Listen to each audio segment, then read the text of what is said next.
J'ai testé deux harnais mystiques, un soft shell et un hard shell avec des prix du simple au double en kite. Et dans la suite de la vidéo, je te débriefe ma session.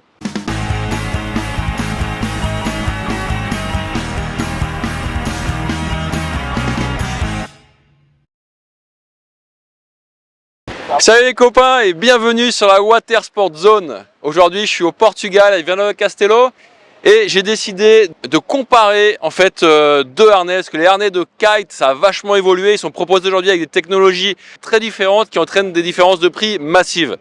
Donc là dans la gamme Mystique, j'ai pioché le Stealth qui est le harnais à la technologie la plus avancée. Il coûte au-delà de 500 € complet avec la boucle, mais il a une coque carbone pour le maintien et en fait un intérieur en mousse EVA moulée. C'est un petit bijou de technologie. Il a une boucle, une spreader bar hyper épurée aussi, avec mon système de réglage mais aussi de fermeture facile. Et donc j'ai décidé de le comparer avec le Warrior. Le Warrior c'est le harnais best-seller de chez Mystique. Là on est sur 239 € complet avec la boucle Ace, qui est aussi assez sympa avec un système de fermeture rapide et très ergonomique, des bons systèmes de réglage, mais une boucle un petit peu moins épurée. Et à l'intérieur du Warrior, donc là on est sur un harnais beaucoup plus souple, il n'a pas la coque rigide. Et puis à l'intérieur c'est un mix de néoprène et un patch d'EVA aussi moulé. Voilà, donc je pars sur l'eau, je vais attraper un kite et des super conditions et je vous débriefe ça dans la foulée.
La session s'est un peu éternisée, mais me voilà, je vous avais promis un débrief et on y va. Au final, après avoir navigué en twin tip et en surf kite avec les deux harnais, le Warrior en soft shell et le Stealth qui est le Nec Plus Ultra du hard shell, qu'est-ce que j'ai ressenti comme différence et qu'est-ce que je vais en retenir? Alors d'abord avec le Stealth, le harnais reste clairement mieux en place, il remonte moins et ne tourne pas.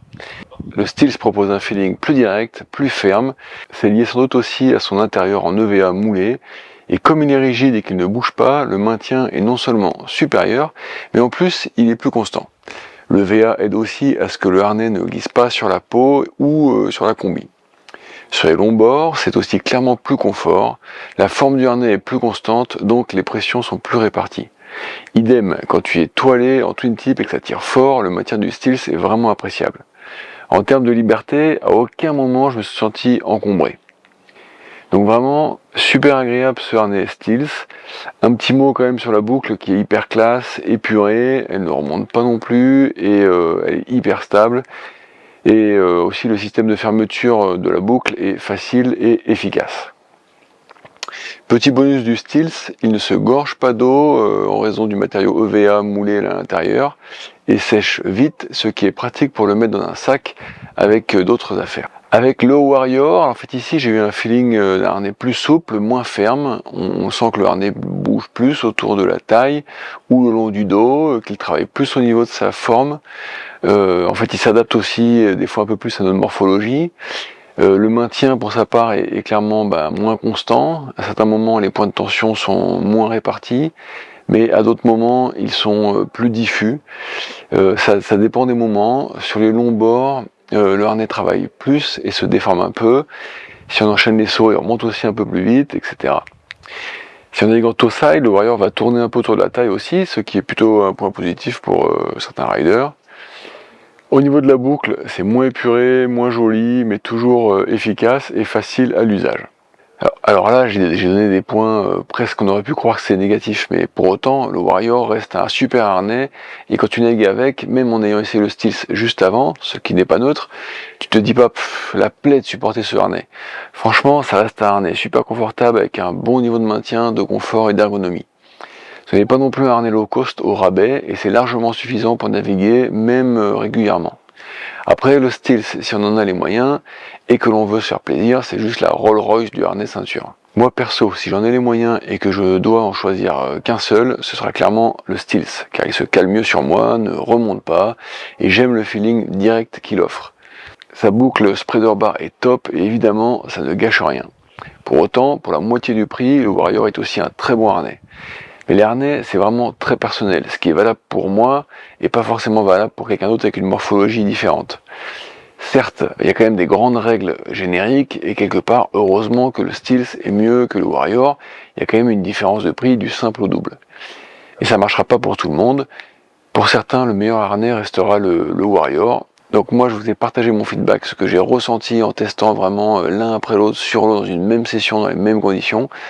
Mais je vous invite quand même à essayer, si possible par vous-même, votre harnais, au moins dans le magasin, en vous rapprochant d'un revendeur spécialisé. Et si vous pouvez vraiment pas, je vous dirais, pour résumer, le Stealth, qui est un harnais hardshell, c'est top pour le twin tip, pour utilisation intensive, pour ceux qui aiment surtoiler, qui apprécient un feeling direct, un harnais super calé, et ceux qui veulent se faire plaisir aussi avec un super objet. Le Warrior, donc la côté soft shell, c'est pour naviguer peut-être un peu plus de temps en temps, pour le surf kite, pour naviguer sous toilé, et aussi pour ceux qui veulent dépenser leur argent pour du bon matos, mais de manière plus raisonnable. Si tu veux plus de conseils matos, abonne-toi et active les notifications. Si la vidéo t'a plu, les vidéos proposées à l'écran devraient aussi t'intéresser. Avant de partir, n'hésite pas à laisser un commentaire et un like. Et à part ça, moi je te donne rendez-vous samedi prochain 9h15 pour une nouvelle vidéo, si on se croise pas d'ici là à la plage ou sur mon Instagram. Allez, bye bye.